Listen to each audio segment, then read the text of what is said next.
Yeah Venkatareddy గారు, ఒకవేళ కనుక చెప్పండి. ఇందాక మీరు కూడా మాట్లాడారు దానికి సంబంధించి డికే శివకుమార్కి ఇవ్వడం న్యాయం అనేటటువంటి అభిప్రాయాన్ని మీరు కూడా వ్యక్తం చేశారు. ఒకవేళ అలా ఇచ్చి కనుక సిద్ధరామయ్యని ఒకవేళ కనుక రాజ్యసభకి పంపిస్తే ఒకవేళ భారతీయ జనతా పార్టీకి ఇది అడ్వాంటేజ్గా మారబోతోందా? ఇప్పుడు ఒకటండి, కాంగ్రెస్ మిత్రుడు ఎంత జాగ్రత్తగా మా పార్టీలో ఏం అభిప్రాయాలు లేవు, మేమంతా ఒక్కటే, శివకుమార్ గారు సిద్ధరామయ్య గారు కలిసిమెలిసి ఉంటారు, అధిష్టానం ఏ నిర్ణయం చేస్తే ఆ నిర్ణయం అనేది ఆ స్టేజ్ దాటిపోయింది. ఇప్పుడు అక్కడ పరిస్థితులు లేవు. ఎందుకంటే ఈ మాట అలాంటిదే ఫిఫ్టీ లేదు. 50% అని చెప్పిన తర్వాత ఇవాళ మాట తప్పినటువంటి హైకమాండ్ నీకు నాకు ఇది లేకపోవచ్చు, కాగితం లేకపోవచ్చు, సంతకాలు లేకపోవచ్చు, కానీ 3 ఏళ్ల కింద ఎవరు నాయకత్వం వహించాలి కర్ణాటకకి, ముఖ్యమంత్రి ఎవరు కావాలా అనేటువంటి చర్చ జరిగినప్పుడు వాళ్ళిద్దరికీ తెలుసు 2.5 సంవత్సరాలు నేనుంటాను.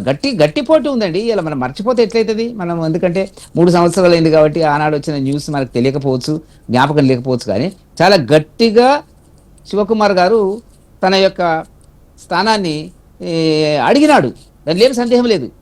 చాలా పరిస్థితుల లోపల అతనే అవుతాడు అనేక కారణాల దృష్ట్యా వచ్చినప్పటికీ సామాజిక కోణాలు, పెద్ద మనిషి, కొంత విలువలు ఉన్నాయి అనే రకరకాల ఈక్వేషన్స్ లో సిద్ధరామయ్య గారు ముందుకు వచ్చిన మాట వాస్తవం. అది కూడా బలవంతం కాంప్రమైజింగ్. సగం మీరు సగం మేము, సగం దాటింది అడుగుతున్నాడు. ఆయన ఆ పార్టీలో ఉండడా అనే అతని వ్యక్తిగత అంశం అది. కాకపోతే ఇవాళ పీక్ స్టేజ్కి వచ్చింది. అది పీక్ స్టేజ్కి వచ్చినటువంటి పరిస్థితుల లోపల ఏం చేయాలని అర్థం కాక ఇప్పుడు 2 సంవత్సరాల తర్వాత ఇది జరుగుతూనే ఉందండి. ఎప్పుడు చూడు ఇదే రాద్ధాంతం. నేషనల్ న్యూస్లో కానీ ఇతరత్ర కానీ ఇద్దరి మధ్యన అభిప్రాయ భేదాలు రావడం, లంచ్ చేయండి, టిఫిన్ చేయండి, బ్రేక్ఫాస్ట్ చేయండి అని హైకమాండ్ చెప్తే అట్లాగే జరుగుతుంది. దానివల్ల కనీసం ఏమైనా సర్దుబాటు అవుతారు అని అట్లా లేదు పరిస్థితి. ఇప్పుడు అక్కడ పరిస్థితి గుంభనంగా ఉంది. పార్టీలో 2 వర్గాలు గట్టిగా ఉన్నాయి. కాకపోతే క్రమశిక్షణతో ఉండవచ్చు, నేను కాదనను. హైకమాండ్ నిర్ణయం చేసే వరకు వాళ్ళు అట్లాగే ఉంటారు. ఉండాలి, ఏ పార్టీకైనా ఉండాలని నేను కూడా కోరుకుంటాను, ఇతర పార్టీ అయినప్పుడు కూడా. కాకపోతే ఏంటంటే శివకుమార్ గారికి అన్యాయం జరిగింది అనేటువంటిది జనరల్ ఫీలింగ్ అనేటువంటిది ప్రజల్లో కూడా వచ్చినటువంటి ఒక అభిప్రాయం. ఇప్పుడు మేము మొత్తం నేనే ఉంటా టర్మ్ 5 years అన్నప్పుడు ఆనాడు అట్లా నిర్ణయించలే కదా, మాట తప్పినారు కదా. మాట తప్పడం కాంగ్రెస్ నైజమా, కాంగ్రెస్ హైకమాండ్ యొక్క ఉండే సహజ లక్షణమా నేను మాట్లాడను. కానీ ఇవాళ అట్లా పరిస్థితి లేదు. ఏదో ఒకటి తేలాల. ఇంకా దీనికి అతుకుల బంతలాగా అతికి చేసి చినిగిపోయిన దానికి కుట్టేసి చేస్తే ఉండే పరిస్థితి అక్కడ లేదండి. ఏదో ఒకటి తేలిపోతుంది. అది అంత సులభం కాదు. ఆ సులభం ఎందుకంటే ఇద్దరి మధ్యన చాలా ఘర్షణలు ఉన్నాయి, చాలా గౌరవప్రదమైన క్రమశిక్షణ కలిగిన ఘర్షణలు ఉన్నాయి. శివకుమార్ గారు చాలా క్రమశిక్షణ కలిగినటువంటి నాయకుడు, మీరు గుర్తుంచుకోండి.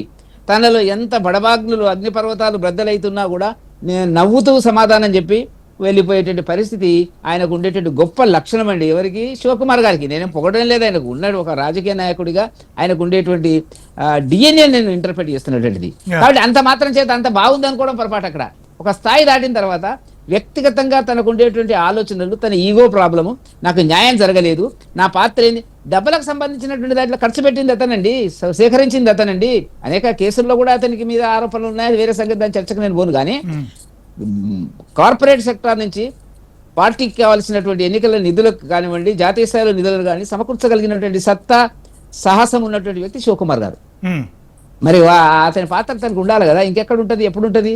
వచ్చేది ఏదో కాలం, ఏదో ఏ పార్టీ గెలుస్తుందో ఏదో అనేటువంటిది కాదు కదా. ఇప్పుడు మీరు ఇచ్చినా కూడా ఇవాళ నేను చెప్పదలుచుకున్నది అంటే 1.5 year మాత్రమే ఫ్రీగా పనిచేయగలుగుతారు. ఇంకొక హాఫ్ ఇయర్లీ గందరగోళం ఉంటుంది, ఎన్నికల గందరగోళం ఉంటుంది, ఏం జరగబోతుంది అని తెలియదు. కాబట్టి అక్కడ కూడా పీరియడ్ తగ్గిపోయింది అతనికి. ఇంకా ఎక్కడ ఓపిక పడుతుందండి. కాబట్టి ఏదన్నా జరగవచ్చు. ఇక అతనికి మీరు అన్నట్టుగా ఏంటంటే రాజ్యసభ ఇస్తామన్నది ఏం చేస్తారండి? సిద్ధరామయ్య గారు రాజ్యసభ అయితే జాతీయ స్థాయిలో ఏముంటుందండి? అతని వయసు మీద పడింది, అంత స్పీకర్ కాదు. సరే, పాత తరం నాయకుడు కాబట్టి ఆ కర్ణాటక ప్రాంతంలో ఆయనకు ఉండే విలువలు ఆయనకు ఉన్నట్టున్నాయి, కొంత గౌరవం అనేటువంటిది ఆయన పట్ల ఉన్నటువంటి మాట వాస్తవం. కానీ అది ఏదో ఒకటి తేలాలా. తేల్చేటువంటి వయసులో పెద్దవాడు, తన స్థానాన్ని ఇవ్వచ్చా ఇవ్వకూడదా అనేది వాళ్ళు నిర్ణయించుకోవాలి, చేయాలి. కాబట్టి సులభంగా లేదు కాంగ్రెస్ పరిస్థితి. వెంకటరెడ్డి గారు, నా ప్రశ్నకి మీరు సమాధానం చెప్పలేదు. ఒకవేళ కనుక సిద్ధరామయ్య గారిని కనుక ఒకవేళ రాజ్యసభకి పంపిస్తే అది భారతీయ జనతా పార్టీకి వచ్చే ఎలక్షన్స్ లో అడ్వాంటేజ్ అవుతుందా? మీరు ఏది, నేను ఇంతకుముందు చెప్పినాను, ఏది ఉన్నా లేకున్నా, శివప్రసాద్ మన సిద్ధరామయ్య గారు ఉన్నా లేకున్నా, శివకుమార్ గారు ఉన్నా లేకున్నా, వచ్చినా పోయినా, ఎవరున్నా లేకున్నా, భారతీయ జనతా పార్టీ వచ్చే ఎన్నికల లోపల అధికారంలోకి వస్తుంది అనేటువంటిది ఒక ప్రగాఢ నమ్మకం ప్రజల్లో ఉంది. భారతీయ జనతా పార్టీ కార్యకర్తలు ఉంది అంటే మాకు స్పష్టత ఉన్నటువంటి సందర్భం అది. అది దాంట్లో కొన్ని పొరపాట్లు జరిగినాయి. ఆ పొరపాట్ల యొక్క ఫలితము వాళ్ళు రావడం జరిగినటువంటిది. అనేక పరిస్థితులు వాళ్ళు ఇచ్చిన హామీలు అవి వివరాలు తర్వాత లోక్సభ ఎన్నికల్లో మేము బలంగా మళ్ళీ ముందుకు వచ్చినటువంటి పరిస్థితి కనపడుతున్నటువంటిది. కాబట్టి irrespective of the internal politics of the Congress అంతర్గత రాజకీయాలు పక్కకు పెట్టి భారతీయ జనతా పార్టీ వచ్చే ఎన్నికల లోపల తన యొక్క సత్తా నిరూపిస్తుంది, అధికారంలోకి వస్తుంది అనేటువంటి నమ్మకం ఉన్నప్పుడు మేము ఎందుకు సమాధానం చెప్తాము? ఆయన వెళ్ళిపోవడం వల్ల మాకు లాభం అవుతుందా నష్టం అయితే? ఎవరున్నా లేకున్నా, ఎవరు ముఖ్యమంత్రి ఉన్నా, ఎవరు ఎక్కడున్నా భారతీయ జనతా పార్టీ దూసుకెళ్ళిపోతుంది కర్ణాటక రాజకీయాల్లో అనేటువంటిది మాకు ఉన్నటువంటి ఒక ప్రగాఢమైనటువంటి విశ్వాసము. సార్, దక్షిణాది రాష్ట్రాల్లో ఎక్కడ కూడా పాగా వేయలేనటువంటి పరిస్థితి, అటు ఆంధ్రప్రదేశ్ పరిస్థితి అలా ఉంది, ఇటు తెలంగాణలో పరిస్థితి అట్లాగే ఉంది, ఇక మిగిలినటువంటి రాష్ట్రాల్లో తమిళనాడులో అసలు ఛాన్సే లేనటువంటి పరిస్థితిగా ఉంది. ఉన్న ఒకే ఒక కర్ణాటకలో అధికారంలోకి వచ్చి కూడా వచ్చి 2-3 సార్లు అక్కడ అధికారంలోకి వచ్చి కూడా పోగొట్టుకునేటటువంటి పరిస్థితి భారతీయ జనతా పార్టీకి గతంలో జరిగింది. కానీ మళ్ళీ ఈసారైనా సరే బలంగా సౌత్లో మేము ఉన్నాము అని చెప్పడానికి ఆస్కారం ఉండేటటువంటి ప్రధానమైనటువంటి స్టేట్ మీకు కర్ణాటక. అక్కడ నాయకత్వ లోపాలు కానీ లేకపోతే అక్కడ ఉండే పరిస్థితులు కానీ వాట్ ఎవర్ ఇట్ మేబీ, కనీసం నెక్స్ట్ ఎలక్షన్స్కైనా బీజేపీ అక్కడ కోలుకునే పరిస్థితి లేదు అని చెప్పి ఇప్పుడు ఉన్నటువంటి పరిస్థితులు చెప్తున్నాయి. బాజీ గారు చెప్పినట్టుగా వాళ్ళ యొక్క పరిపాలన డెఫినెట్గా కాంగ్రెస్ పార్టీకి అక్కడ శివకుమార్ యొక్క పరిపాలన అడ్వాంటేజ్గా మారిపోయే అవకాశం కనిపిస్తుంది అని కూడా అంటున్నారు. ఇప్పుడు ఒక్కటే ప్రసాద్ గారు, నేను అన్నది ఏమిటంటే 21 రాష్ట్రాల్లో ఇవాళ మేము అధికారంలో ఉన్నాం. మేము ఎన్డీఏ కూటమికి సంబంధించినటువంటి కాంగ్రెస్ 3, కేరళ 4 ఏదో ఉండొచ్చు. ఇవాళ ఉత్తర భారతదేశంలో కాంగ్రెస్ 0 అండి. ఉత్తర రాష్ట్రాల లోపల కాంగ్రెస్ 0. అదొక జాతీయ పార్టీ అనుకుందాం కొంతసేపు. మరొక జాతీయ పార్టీ బీజేపీ. అక్కడ అన్ని రాష్ట్రాల్లో మేము అధికారంలో వరుసపెట్టి గెలుస్తున్నాము. హర్యానా, ఢిల్లీ, బీహారు, రకరకాలుగా మహారాష్ట్ర ఇవన్నీ గెలుస్తూ వస్తున్నాం కదా. ఇక దక్షిణాన్ని మీరు అంటున్నారు 4-5 రాష్ట్రాల లోపల మీరు ఎక్కడ ఉన్నారు అంటున్నారు. కాంగ్రెస్ ఇప్పుడు మాకు కాంగ్రెస్కే కదా కర్ణాటకలో పోటీ, ఇంకెవరు ఉన్నారండి? 2 కేరళకు వచ్చినప్పటికీ మేము బలంగా ఉన్నామని చెప్పలేదు. మా ఓటు బ్యాంకును సాధించుకుంటున్నాము. ఓట్లు శాతం మనకు 12% సీట్లు రావడం కమ్యూనిస్టు ప్రాంతం లోపల మాకు చాలా గొప్ప విషయం అది. సరే, కొన్ని సీట్లు వచ్చినాయి, ఎమ్మెల్యేలు మా వాళ్ళు గెలవడం జరిగినటువంటిది. తమిళనాడులోకి వచ్చినప్పటికీ కాంగ్రెస్ ఎక్కడుంది, మేము ఎక్కడ ఉన్నాము అనేటువంటి చర్చ. మేము డిఎంకే ద్వారా పోయినాము, వాళ్ళు ఏడిఎంకే ద్వారా పోయినాము, వాళ్ళు డిఎంకే ద్వారా పోయినారు. డిఎంకేను సముద్రంలో ముంచేసి ఇప్పుడు విజయ్ వైపు వెళ్ళినారు. అది వాళ్ళకు ఉండేటువంటి నీతి. అక్కడ ఎక్కడుందండి? ఏం జరిగింది అక్కడ? కాబట్టి ఇవాళ ఎవరు ఎక్కడ ఉంటారు అనేది తెలియదు. ఇప్పుడు డిఎంకే ఎక్కడ ఉంటుంది, రేపు ఏడిఎంకే ఎక్కడ ఉంటుంది, రేపు విజయ్ ఎక్కడ ఉంటాడు అనేటువంటిది కాదు కదా. గెలిచిన మాట వాస్తవం. ఎవరి మీద అసంతృప్తి మీద గెలిచినారు? డిఎంకే అసంతృప్తి. డిఎంతో చట్టపట్టాలు వేసుకొని తిరిగింది ఎవరండి? కాంగ్రెస్ పాలసీలను వాళ్ళు కాదన్నారు కదా. సరే, అది అట్లా పక్కకెట్టండి. తెలంగాణలో మేము ప్రత్యామ్నాయ రాజకీయ శక్తిగా ఎదుగుతున్నాము. 8 సీట్లు వచ్చినాయి, 35% ఓట్లు వచ్చినాయి. కౌన్సిల్ ఎన్నికల్లో మేము గెలిచాము. హైదరాబాద్ మున్సిపల్ ఎన్నికల్లో 48 సీట్లు వచ్చినాయి, కాంగ్రెస్ కు 4 సీట్లు వచ్చినాయి. మీరు ఎట్లా లెక్క పెడతారండి మేము వెనకబడ్డం అనేటువంటిది? తెలంగాణలో కూడా మేము ఒక ప్రత్యామ్నాయ రాజకీయ శక్తిగా ఎదుగుతాము, రాజ్యానికి వస్తాము, అధికారాన్ని సంపాదిస్తాము, ప్రభుత్వాన్ని ఏర్పాటు చేస్తాం అనేటువంటి చిత్తశుద్ధితో మా కార్యక్రమాలు ఇక్కడి నుంచి ఉంటాయి. మీరు గుర్తుపెట్టుకోండి. దీంట్లో లేదు ఇట్లాగే అన్నారు కదా, ఖమ్మంలో మాకు 2,20,000 ఓట్లు వచ్చినాయండి పార్లమెంట్ సభలో. ఎక్కడుంది కమ్యూనిస్టు కంచుకోట, కాంగ్రెస్ కంచుకోట? మీరెక్కడుంటారు అనేటువంటిది కాదు కదా. ప్రజలు ప్రస్తుత ప్రభుత్వాల మీద తీవ్రమైన అసంతృప్తి జ్వాలలు రేకెత్తించినప్పుడు గడ్డిపోసులను కూడా అసెంబ్లీకి పంపిస్తాయి. మీరు గుర్తుపెట్టుకోండి. ఆ అసంతృప్తి ఇప్పుడు ఇక్కడ జరుగుతున్నది. ఏ కార్యక్రమం ఉందండి? రైతు భరోసా ఉంది, 2 ఎగ్గొట్టినాడు రేవంత్ రెడ్డి గారు. 3వది 2 ఎకరాలకు ఇచ్చినాడు, ఇంతవరకు మాట్లాడతలేడు. ఒక్క విషయం చెప్తున్నాను, ఎంత అసంతృప్తి రైతులకు సంబంధించినటువంటిది. ఇవాళ ధరలకు సంబంధించి రైతులు ఎండల్లో మాడిపోతున్నారు, చచ్చిపోతున్నారు, అకాల వర్షాల వల్ల కొట్టుకొని పోతున్నటువంటి పరిస్థితి కనపడుతున్నటువంటి. ప్రపంచ వ్యాప్తంగా వచ్చినటువంటి అనిశ్చిత వాతావరణం. వినండి సార్, చెప్తున్నారు మీరు మాట్లాడండి. ప్రపంచ అనిశ్చిత స్థితి ప్రకారంగా వచ్చినటువంటి కొన్ని అవాంతరాలలో కొన్ని సందర్భాల్లో మన తప్పనిసరి పరిస్థితుల్లో లేదు. కాబట్టి వాళ్ళ పరిస్థితి ఎక్కడుందండి? మీరు అంటున్నారు కదా ప్రసాద్ గారు, మేము ఎక్కడున్నాం అనేటువంటిది. ఎవరు వాళ్ళు ఎక్కడుందో చెప్పండి. కర్ణాటక మాకు వాళ్ళకి సమానము, తెలంగాణ వాళ్ళకి సమానము. ఇక కేరళలో వాళ్ళు కాకపోతే వాళ్ళ మిత్రపక్షము వాళ్ళే కొట్లాడుకుంటారు, వాళ్ళే గెలుస్తున్నారు. కొంత టైం పడుతుంది మేము అక్కడ పికప్ కావడానికి. ఓటు శాతం పెరుగుతున్నటువంటి పరిస్థితి కనపడుతున్నటువంటిది. మాకు మామూలు విషయం కాదు కదా. త్రివేంద్రం మున్సిపాలిటీని మేము రావడం మీరు ఊహించినారా? వస్తుంది అనుకున్నారా? చెప్తారా? కమ్యూనిస్ట్ కోటలో అనేటువంటిది, బెంగాల్లో అంత కమ్యూనిస్టు మూల స్తంభాలు ఉన్నటువంటిది కూలిపోతూ ఒక్కడు కూడా గెలవలేటువంటి 2 గెలిచినట్టున్నది. కాబట్టి ప్రజలు ఏ పార్టీ అనేది కాదు, మోదీ గారి వైపు ఇవాళ స్పష్టంగా చూస్తున్నారు. అంతర్జాతీయ కీర్తి ప్రతిష్టలను, భారత జాతి యొక్క అభివృద్ధి నమూనాను మన దేశానికే కాకుండా ఒక శాంతియుతంగా ప్రపంచ శాంతి కోసం పనిచేస్తున్నటువంటి మోదీ పాలనను భారత ప్రజలే కాదు ప్రపంచ దేశాలు, నాయకులు, అగ్రనాయకులు కూడా ఆస్వాదిస్తున్నారు, ఆహ్వానిస్తున్నారు. ఇది మనం దృష్టిలో పెట్టుకోవాలి. కాబట్టి దక్షిణ భారతదేశంలో రేపు ఎవడు ఉంటాడు, ఎవడు చేస్తున్నాడు మేము చెప్తున్నాం కదా. ఇవాళ కర్ణాటకలోను, తెలంగాణలోను మేము అధికారంలో వస్తాం. ఒరిస్సాలో వచ్చినప్పుడు మీరు చెప్పినారా? ఒరిస్సాలో మేము అన్నాడు అధికారంలోకి వచ్చినామా? కాబట్టి దేశవ్యాప్తంగా భారతీయ జనతా పార్టీ మోదీ గారి నాయకత్వం లోపల ఇవాళ ప్రజలు ఆలోచిస్తున్నారు, ముందుకు వస్తున్నారు, మద్దతు ఇస్తున్నారు, జేజేలు పలుకుతున్నారు అనే విషయాన్ని మీరు మీ ద్వారా ప్రజలకు నేను తెలియజేస్తున్నటువంటి ఒక విషయం. బజీ గారు మీరే చెప్తానంటున్నారు, మాట్లాడండి. కుమార్ గారు నాకు అవకాశం ఇవ్వకుండా వారి చేతే మాట్లాడిస్తే ఎలా సార్? మీరు పూర్తిగా మాట్లాడిన తర్వాతే మరి వారికి ఇచ్చారు. ఒక్కటే అండి, ఒకటి చెప్తున్నాను నేను. వారు వెంకటరెడ్డి గారు ఆశించడంలో తప్పు లేదు. ఎవరైనా కానీ ఎవరి పార్టీ గురించి వాళ్ళు ఆశిస్తారు. ఈవేళ దేశం అంతా మేమే గెలుస్తున్నామని మన అహంకారంతో, ఆ దురహంకారంతో మాట్లాడుతున్నారు. ఎలా గెలుస్తున్నారు ఏంటనేది అది వేరే చర్చ. అది ఎలా గెలుస్తున్నారు ప్రజలు కూడా గ్రహిస్తా ఉన్నారు. ఈ రోజు నువ్వు నరేంద్ర మోడీ గారి నాయకత్వం గురించి, వారి పరిపాలన గురించి నిజంగా ప్రజలు ఆలోచిస్తా ఉన్నారు. ఏంటి ఇంత దరిద్రంగా పరిపాలిస్తున్నాడు ఈయన? ముందు చూపు లేకుండా ఇవాళ దేశ ప్రజల్ని ఇంధనం కొరత గురి చేసి, అట్లాగే అధిక ధరల పెరుగుదలకు గురి చేసి, సంక్షోభానికి గురి చేసి పేద మధ్య తరగతి ప్రజలు అల్లాడుతా ఉన్నారు సార్. ఇవాళ 10 రోజుల్లో 4 సార్లు పెట్రోల్, డీజిల్, ఇంధనం ధరలు పెంచారు. అదేమంటే ప్రపంచ పరిస్థితులు అంటారు. వీళ్ళు ఐదు రాష్ట్రాల ఎన్నికల ముందు ఎందుకు ప్రపంచ పరిస్థితులు గుర్తురాలేదా? ఎన్నికలు అయిపోగానే స్టార్ట్ చేసేసారు. ఇది మోసం కాదా? ప్రజల్ని మోసం చేయడం కాదా? ఈ దేశ ప్రజలు అందరూ గమనిస్తా ఉన్నారు. సరైన సమయం వచ్చినప్పుడు సరైన తీర్పు ద్వారా వీళ్ళకి బుద్ధి చెప్తారు. అత్యాశ పడతా ఉన్నారు. కర్ణాటకలో మేమే గెలుస్తాం, తెలంగాణలో మేమే గెలుస్తాం, తప్పులే మీరు అనుకోండి. కానీ వాస్తవ పరిస్థితుల్లో అక్కడ వేరు. ఇప్పుడు మీరేదో ఇక్కడ నాయకత్వం సేమ్ ఎవరనే అనే అంశం మీద చర్చ జరుగుతున్నంత మాత్రాన మీరు అంత ఇదిగా చేసి మాట్లాడక్కర్లా. ఇవాళ మీ మహారాష్ట్రలో ఏం చేశారు? మహారాష్ట్రలో మరి ఫడ్నవీస్ కి ఏకనాథ్ షిండే మధ్య ఏం జరిగింది? సీఎం పోర్ జరగలేదా? యడ్యూరప్ప, బసవరాజు, అట్లాగే కర్ణాటకలో పోయిన టర్మ్ లో ఈశ్వరప్ప మధ్య సీఎం రేసు వారు జరగలేదా? సంఘర్షణ జరగలేదా? నేను ముఖ్యమంత్రి కావాలని పోటీలు పడలేదా? దాన్ని సాల్వ్ చేయలేదు అధిష్టానం. ఇవన్నీ సహజం. ఇవాళ కాంగ్రెస్ పార్టీ అనే కాదు, మీ పార్టీలు కూడా అంతే. ఇందాక ఇంకో మాట అంటున్నారు, తమిళనాడులో డిఎంకేని అన్యాయం చేసి మేము టీవీకి వెళ్ళి చేసి అది నీతి లేకుండా చేసామని మాట్లాడుతూ ఉన్నారు. మీరా నీతి గురించి చెప్పేది? మీరు ఈ దేశంలో మరి ఎన్ని సంవత్సరాలు ఎన్ని పార్టీలకు మోసం చేశారండి? ఎన్ని పార్టీలను వదిలేశారు? ఎన్ని పార్టీలను అప్పులు చేర్చుకున్నారు? అసోసియేట్ అయ్యారు అలయన్స్ తోటి, మళ్ళీ వదిలేయటం జరగలేదా? టీడీపీ ఏమన్నా ఆంధ్రప్రదేశ్ లో టీడీపీని పోయిన టైంలో కావలించుకున్నారు, తర్వాత మధ్యలో డ్రాప్ అయ్యారు, మళ్ళీ కావలించుకున్నారు.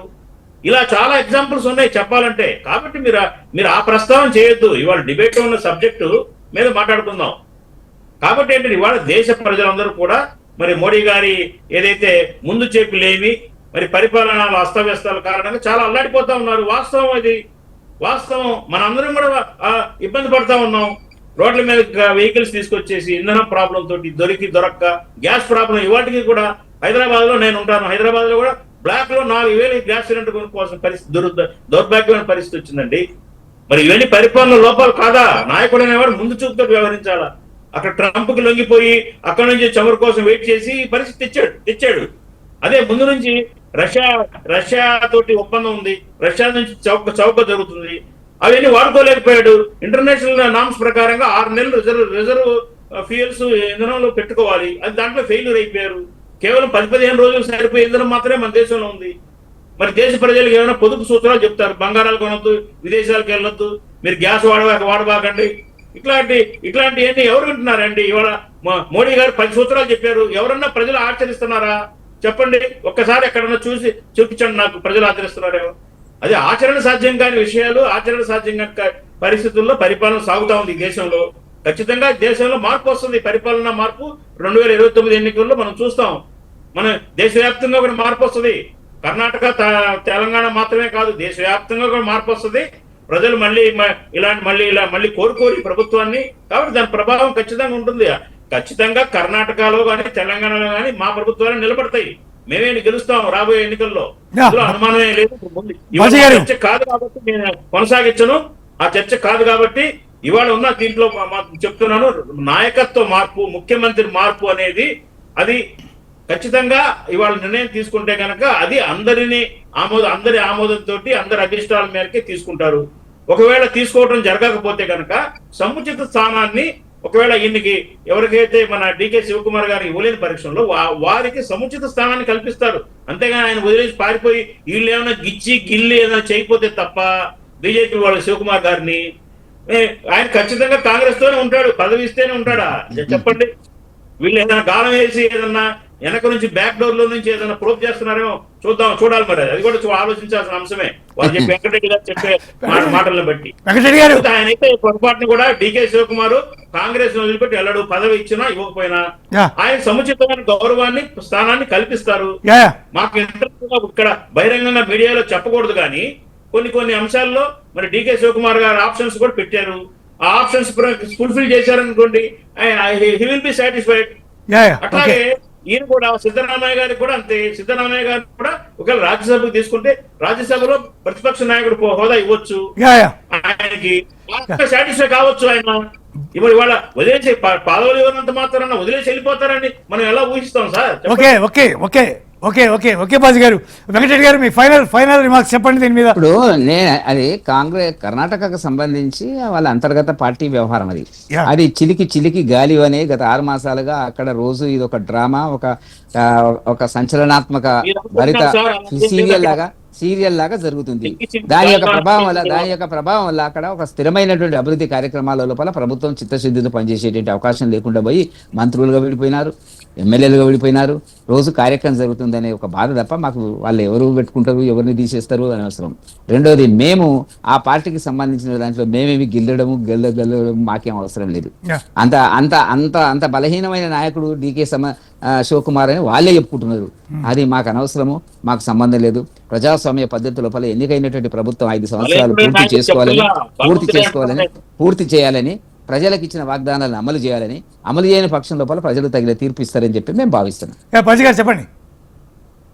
ఇప్పుడు మేము బలమైన నాయకుడు, ఆయన పొరపాటును కూడా అలాంటి పనులు ఆలోచన చేయడు అని చెప్తున్నాను నేను. కాకపోతే వీళ్ళు ఆశపడుతున్నారేమో ఏదైనా గిల్లితే మా వైపుకి వస్తాడు అని చెప్పేసి అని నేను అంటున్నా. ఎందుకంటే ఇప్పుడు కాంగ్రెస్ లో సంక్షేమం వచ్చి కాంగ్రెస్ నాయకుల్లో వైరుధ్యాలు వస్తే వాళ్ళు ఆనందపడతారు. వీళ్ళకి ఆనందం అదేగా కావాలి, బలంగా స్ట్రెంగ్తన్ గా ఉండకూడదు అని కోరుకుంటున్నారు. కాబట్టి భారతీయ జనతా పార్టీ వాళ్ళు అలా కోరుకుంటున్నారేమో. మేమేమంటున్నామంటే ఈ పదవులకు కాదు, పార్టీ ముఖ్యం, పార్టీని బలోపేతం చేయటం ముఖ్యం. ఈ దేశంలో కాంగ్రెస్ పార్టీని తిరిగి అధికారంలోకి తీసుకురావడం కోసం లక్ష్యంగానే అన్ని కాంగ్రెస్ పార్టీ శ్రేణులు పనిచేస్తా ఉన్నారు. అట్లాగే ఎన్డీఏ కూటమి కూడా బలోపేతం చేసుకోవడానికి ప్రయత్నాలు జరుగుతున్నాయి, ప్లాట్ఫామ్ క్రియేట్ చేస్తున్నారు. ఈసారి మామూలుగా గతంలో లాగా ఉండదు. ఈసారి ఖచ్చితంగా ఇండియా కూటమి బలంగా పనిచేస్తుంది. ఒక మాట శివప్రసాద్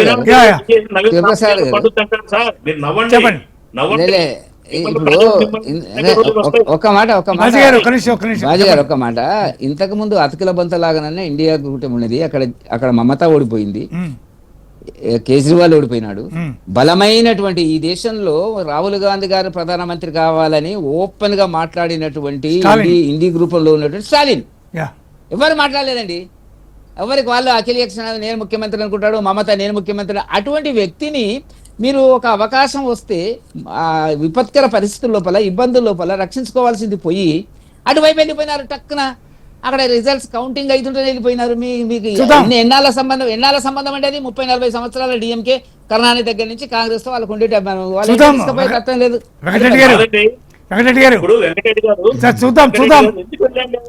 ఎందుకు టీవీకి సపోర్ట్ ఇవ్వాల్సి వచ్చింది? రాజకీయ అనిశ్చిత పరిస్థితి ఉంది, రాజకీయ సంక్షోభం ఏర్పడింది. కలిసి ప్రభుత్వం ఏర్పాటు చేయడానికి కూడా కుటిల పన్నాగాలు పన్నారు కదా, దాని గురించి చెప్పండి. ఏం ఏర్పడలేదు కాంగ్రెస్ ఏర్పడలేదు కాబట్టి